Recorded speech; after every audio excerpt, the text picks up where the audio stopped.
Kaufman is alive. I look at comic books new and old. Today I'm looking at the newest issue of the Avengers, issue number 21, legacy number 787. This was a $3.99 comic book that just came out. Written by Jed MacKay. Valeria Shitty is on artwork here. Federico Blees doing the colors.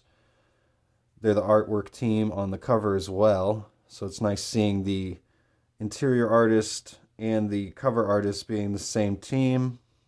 Not something you always get these days. So I picked up this book because it's Avengers vs. X-Men.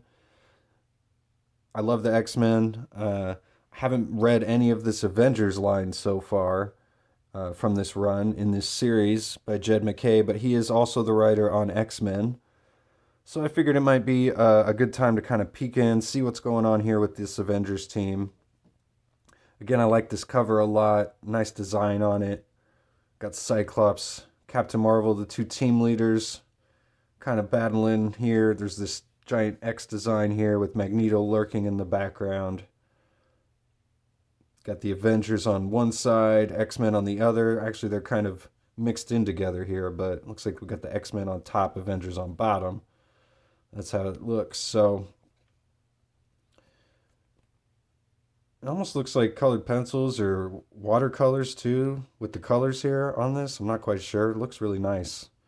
Looks different than the style on the interiors a bit. So even though it's the same artists. I like we get kind of a roll call here of all the X-Men and all the Avengers. We learn that Black Panther's not in this comic. He's off on a solo mission. But the rest of the Avengers team is here.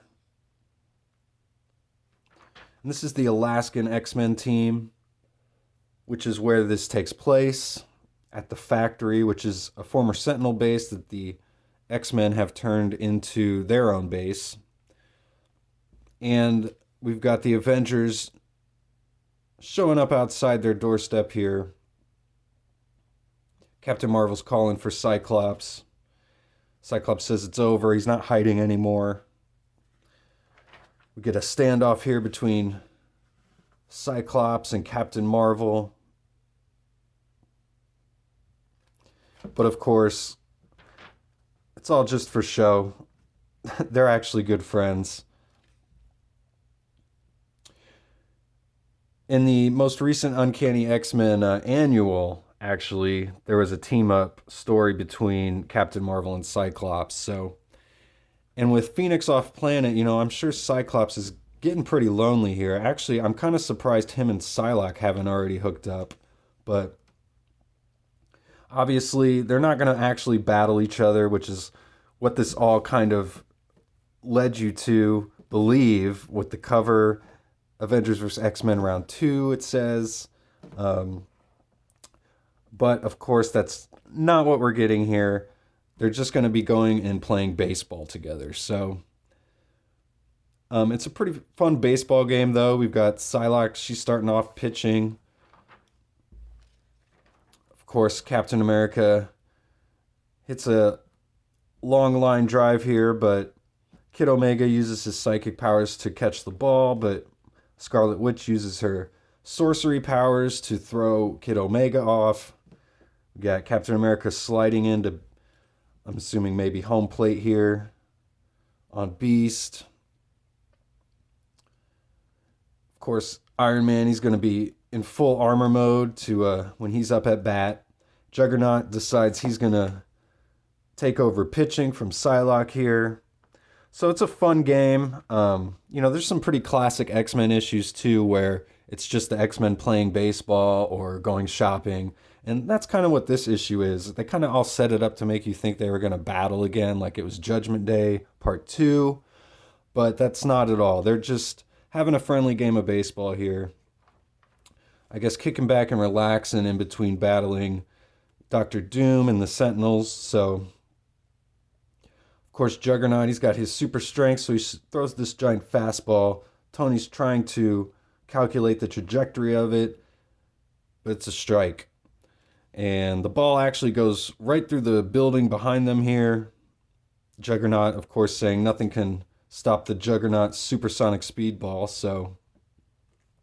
And that was the last ball they had. So game's over, basically. It ends in a tie, of course. And but Juggernaut says he's hungry. He didn't want to play baseball anymore. He wanted to go get some dinner. So actually, Juggernaut won. So then we get the dinner between X-Men, Avengers here. A reunion between some family members. I actually learned that Temper is a younger sister of Aurora. So, and we've got Magneto here and Scarlet Witch. Psylocke being super weird. I guess she went and took a shower after getting all sweaty from playing baseball, but she just comes down in the robe while everyone else is eating. It's kind of annoying. We got Glob here, who makes an appearance. We learn that he's basically taking care of all the X-Men here in Alaska, doing all the cooking, doing the cleaning. And Storm is, of course, with the Avengers now. She's not with the X-Men, so she's seeing all of this stuff for the first time. She's kind of impressed. She gives Glob a friendly kiss on the cheek. He says he's got dessert coming, so he leaves, and he's jumping up in the air celebrating because he got a kiss from Storm. And he's feeling accepted by the X-Men, so... Then we kind of, the whole rest of the book, we just kind of get conversations between, pairs of Avengers and X-Men. We get Magneto and Scarlet Witch talking. Magneto saying he's grateful that Scarlet Witch is not a mutant anymore. And of course, we get lots of, speeches from everybody, giving their positions on things here. Lots of, kind of preachy a bit, but nothing new, but some good messages, being told by each of the characters here, like Magneto saying, the struggle is between the oppressor and the oppressed. It's not between humans and mutants or AI and humans. It's just, when you boil it down, it's between the oppressor and the oppressed. So then we get kind of a philosophical battle between Kid Omega and Vision on AI. We get a reunion between Beast and Tony Stark here as well, because this Beast is actually the old Avengers version of Beast who got resurrected. So he has no memory, because it didn't happen to him, of being Dark Beast and turning evil. But he's trying to understand what that means. He's explaining to Tony how it makes him feel to know that, this could happen to him. And Tony's saying that he's the lucky one because, Beast is afraid of his future, but Tony, he's ashamed of his past. So, I don't know what Tony's done that he's so ashamed of. I haven't been keeping up, like I said, on Avengers or Iron Man, really. But we got Storm here and talking to Temper. This is where I learned that she's Storm's little sister, which is something I didn't know. I've got a few blind spots in my X-Men fandom. That was one of them, apparently. So, but she's kind of envious of Storm because Storm seems to have found a home with the Avengers, and Temper feels like she never fit in with Krakoa or the X-Men. She asks Storm if she still believes in Xavier's dream, and Storm says, of course she does, but she believes in it the same way Sam's believes in the United States. Not for what it is, but for what it could be, what it should be, what it needs to be. So, lots of preaching in this comic, and there's no shared villain really, or a real battle that happens in this at all. As we're getting to the end of the book here, I do kind of feel like this almost feels like the first third or the first half of an actual comic, where the second half we get these two teams actually coming together after having all these philosophical, debates and discussions, and then coming together to battle, Doctor Doom or the Sentinels or something. But that doesn't happen here. Again, we get a lot more dialogue and exposition between now the two leaders of the team. And we've got kind of a state of the union of the state of the Marvel universe here from Captain Marvel. She's bringing up, a lot of things that have been happening, like Blood Hunt, things that are about to happen, like Doom, the Sorcerer Supreme.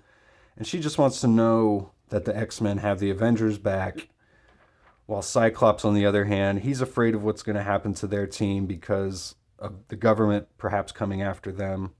So he wants to know if the Avengers have the X-Men's back. and they both agree. So Avengers and X-Men together. So it looks like we'll probably get a lot more interaction between these two teams coming up in the next year, which is something I'm all for.